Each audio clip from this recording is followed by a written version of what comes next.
นั่งเดินคำนั่งเดินคำค่ะนั่งเดินคำมีกลางใจ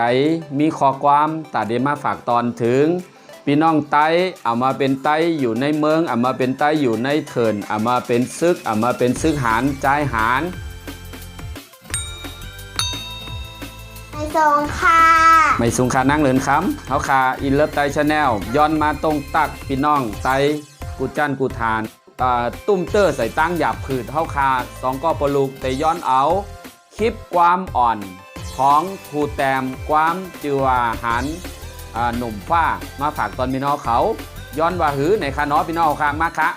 เมาไตอ่อนฮัดหานซึ่งอ่ำบัวกามยาอ่ำตาบเหล่าเมายาอ่ำพาแป้กลางคืนอ่ำบ้นเซอก็เหลียวใจทีเหนียวอ่ำมิ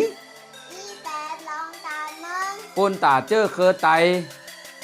เจอป้องไว้นันเต้อ่ำเข้เข่งผานมิมอเยือนที่ใจว่างในเป็นผังห่างเงาตังฮัดหารสาวไตเหมาไตเจออันเป็นซึกหานนมหันอยู่ในเถินงามกองเมื่อได้ย้อนเอามาส่งปานให้พี่น้องเขาจอยส่งแชร์ปานซับสะไคร่ปันแห้งใจเฮาคาสองก็ปลูกอินเลิฟไตชาแนลเมื่อได้ย้อนมาตรงตากให้พี่น้องเขาอยู่ดีมีเงินกูก็กูทานก้นอันไรตุกค่าแง่ใส่เพตึกตอแง่ใส่ผูเข็นหลงอันมาย่าเกาอยู่กันไหลเขาอยู่ตีเฮือนอยู่เซต้าเนี่ยก็ไรปลายเพไรต้อโคปลายเพเนี่ยก็เมื่อไงย้อนเอาขอความไปบนดีๆมาฝากตอนพี่น้องเขาค่ะให้อยู่ดีมีเงิน